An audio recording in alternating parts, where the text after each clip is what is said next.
उपमुख्यमंत्री एकनाथ शिंदे संदर्भात गाण्यातनं टीका केल्यानंतर कॉमेडियन कुणाल कामरा याच्या अडचणी वाढल्या। कुणाल कामरा चौकशीला हजर न राहिल्यामुळे मुंबई पोलीस त्याच्या निवासस्थानी धडकले।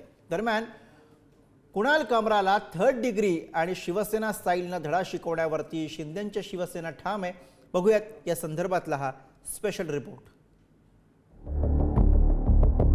नोटीस देऊन जर कुणाल कामरा येत नसेल तर संजय राऊतांना घ्या ना बोलवून चौकशीला। कुणाल कामरा काय पोलिसांकडे येत नाही। कुणाल कामराने कुठलाही गुन्हा केलेला नाही। कॉमेडियन कुणाल कामरानं मुंबई पोलिसांसमोर चौकशीसाठी हजर राहणं टाळलंय। त्यामुळे पोलिसांनी माहीममधील कुणाल कामराचं घर गाठत त्याच्या आई वडिलांची चौकशी केली। पोलिसांनी पुन्हा एकदा कुणाल कामराला चौकशीसाठी हजर राहण्याची नोटीस बजावली। दरम्यान कामरा चौकशीला येत नसेल तर पोलिसांनी संजय राऊतांची चौकशी करावी अशी मागणी मंत्री शंभूराज देसाईंनी केली आहे। काय आहे, संजय राऊतांच्या ते संपर्कात आहेत, म्हणजे त्यांनीच सांगितलं, संजय राऊतांनी सांगितलं, माझे त्यांचं बोलणं होतंय। नोटीस देऊन जर कुणाल कामरा येत नसेल तर संजय राऊतांना घ्या ना बोलवून चौकशीला की तुम्ही संपर्कात आहे, कुठल्या नंबरवर आहे, कुठल्या संपर्कात आहे। त्यामुळे पोलिसांची ही पद्धतच आहे की एखादा संशयित मिळत नसला तर त्याच्या नजदीक लोकांना, जवळच्या लोकांना बोलवतात चौकशीला। कुणाल कामरा काय पोलिसांकडे येत नाही। कुणाल कामराने कुठलाही गुन्हा केलेला नाही। जो तुम्ही कायद्याच्या बडग्यात त्याला फ्रीडम ऑफ स्पीच दिलं कशाला? आर्टिकल 19 मध्ये बोलण्याचं स्वातंत्र्य दिलं कशाला? तुम्हाला पटत नसेल तुम्ही तोडफोड केली ना, तुम्ही तुमचा कायदा लावलात, पण कायद्याचं राज्य आहे। कालच सुप्रीम कोर्टाने सांगितलं, कॉमेडी सहन होत नसेल आणि ती कॉमेडी तुम्हाला वाटतं की राज्यव्यवस्था खिळखिळ करत असेल तर आमची राज्यव्यवस्था इतकी कमकुवत नाही। कुणाल कामरानं 31 मार्चला चौकशीला हजर राहणार असल्याचं पोलिसांना कळवलं होतं। त्या पार्श्वभूमीवर सकाळी शिवसेनेचे नेते राहुल कनाल खार पोलीस स्टेशनमध्ये पोहोचले। दरम्यान मुंबईमध्ये आल्यानंतर कुणाल कामराचे शिवसेना स्टाईलनं स्वागत करण्याचा इशारा कनालसह मंत्री संजय शिरसाट यांनी पुन्हा एकदा दिलाय। जहाँ तक कोर्ट की प्रक्रिया उसे राइट लगी होगी वो राइट है, पर जब वो सामने आएगा मुंबई में तो हम मुंबई और शिवसेना स्टाइल में उसका स्वागत करेंगे। मैं मद्रास पुलिस में अगर आपको आज कहना चाहूंगा कि मुझे नहीं पता, मुझे सोशल मीडिया पे वीडियो दिखे गए, क्या वहाँ के लोकल लोग कौन है पता नहीं, पुलिस की गाड़ियां आगे पीछे लेके कुणाल कामरा को घुमा रहे हैं। यहाँ पे एक राज्यसभा MP है संजय राउत जो बोल रहे हो उन्हें 30 CISF गार्ड का संरक्षण दो।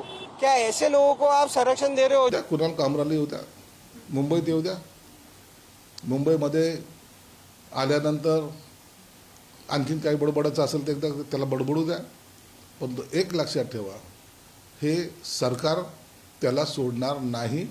आता लोकांचं काय मत आहे याबद्दल मला सांगता येणार नाही, पण शक्यतो त्याला प्रसाद हा मिळेलच। उपमुख्यमंत्री एकनाथ शिंदेंचा अवमान केल्याप्रकरणी कुणाल कामराला थर्ड डिग्री देण्याच्या भूमिकेवर मंत्री शंभूराज देसाई ठाम आहेत। कुणाल कामराला पोलिसांचा टायरमधला पाहुणचार द्यावा लागेल असा इशारा त्यांनी पुन्हा एकदा दिलाय। कुणाल कामराची स्टेटमेंट्स बघा, तिची वक्तव्य बघा, त्याचं लिखाण बघा।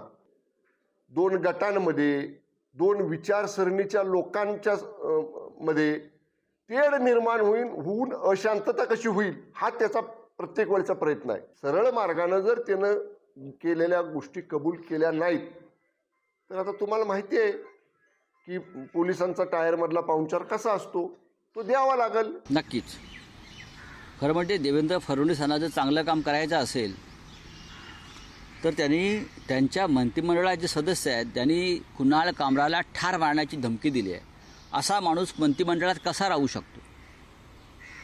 दुसरा जर कोणी असता त्याला एवढ्याला पोलीस घेऊन गेले असते आणि जीवे मारण्याच्या धमकीबद्दल त्याला मोका लावला असता।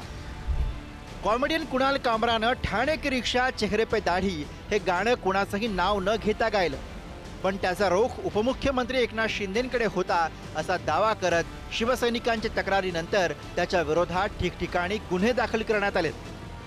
आता या प्रकरणी हर्षवर्धन खांडेकर नावाच्या व्यक्तीनं पोलिसांनाच वकिलामार्फत नोटीस बजावली। कामरावर एकाच गुन्ह्याखाली विविध पोलीस ठाण्यांमध्ये गुन्हा दाखल करणं अयोग्य असल्याचं या नोटिशीमध्ये म्हटलंय। दरम्यान दुसऱ्यांदा समन्स बजावून सुद्धा कुणाल कामरा यानं पोलिसांसमोर हजर राहणं टाळलंय। आता थेट त्याच्या घरी जाऊन नोटीस दिल्यामुळे कामरा चौकशीसाठी उपस्थित राहणार का याकडे सगळ्यांच्या नजरा लागल्यात। धनंजय दळवी, पुढारी न्यूज, मुंबई।